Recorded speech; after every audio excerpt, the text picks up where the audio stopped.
চট্টগ্রামে ৩ ম্যাচ সিরিজের দ্বিতীয় টি-20তে আয়ারল্যান্ডকে ৪ উইকেটে হারিয়ে সিরিজ সমতায় ফিরল বাংলাদেশ। চট্টগ্রামে টসে জিতে ব্যাটিংয়ে নেমে ৬ উইকেট হারিয়ে ১৭০ রান সংগ্রহ করে আয়ারল্যান্ড। দলের পক্ষে সর্বোচ্চ ৩২ বলে ৪১ রান করেছেন উইকেট কিপার ব্যাটসম্যান লোরকান টাকার। এছাড়াও টিম টেক্টর ২৫ বলে ৩৮ রান, অধিনায়ক পল স্টার্লিং ১৪ বলে ২৯ রান ও ডকরেল ২১ বলে ১৮ রান করেন। বোলিংয়ে বাংলাদেশের পক্ষে শেখ মাহেদী ৪ ওভারে ২৫ রান দিয়ে ৩ উইকেট ও তানজিম হাসান সাকিব ও সাইফুদ্দিন একটি করে উইকেট শিকার করেন। জবাবে দ্রুতই উইকেট হারায় বাংলাদেশ।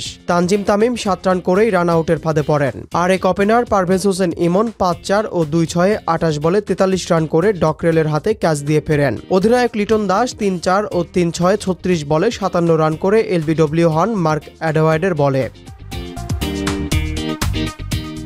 অন্যদিকে ১৭ বলে ২২ রান করা সাইফ হাসানকেও ফেরান গ্যারেথ ডেলানি। ৫ রানে নুরুল হাসানকে ফিরিয়ে ম্যাচের মোড় ঘুরিয়ে দেন মার্ক অ্যাডায়ার। শেষ দিকে ২-৪-১-৬-এ ৭ বলে ১৭ রান করে দলকে জয়ের বন্দরে নিয়ে অপরাজিত থাকেন সাইফুদ্দিন। ৩ বলে ৬ রান করে অপরাজিত থাকেন আরেক ব্যাটার শেখ মাহেদী। এছাড়াও বোলিংয়ে আয়ারল্যান্ডের পক্ষে গ্যারেথ ডেলানি ২৮ রানে ২ উইকেট ও মার্ক অ্যাডায়ার ৩৬ রানে ২ উইকেট শিকার করেন। এই জয়ে ৩ ম্যাচ সিরিজে ১-১ সমতায় ফিরল বাংলাদেশ। সিরিজ নির্ধারণী ম্যাচে আগামী মঙ্গলবার ঢাকায় মুখোমুখি হবে দুই দেশ।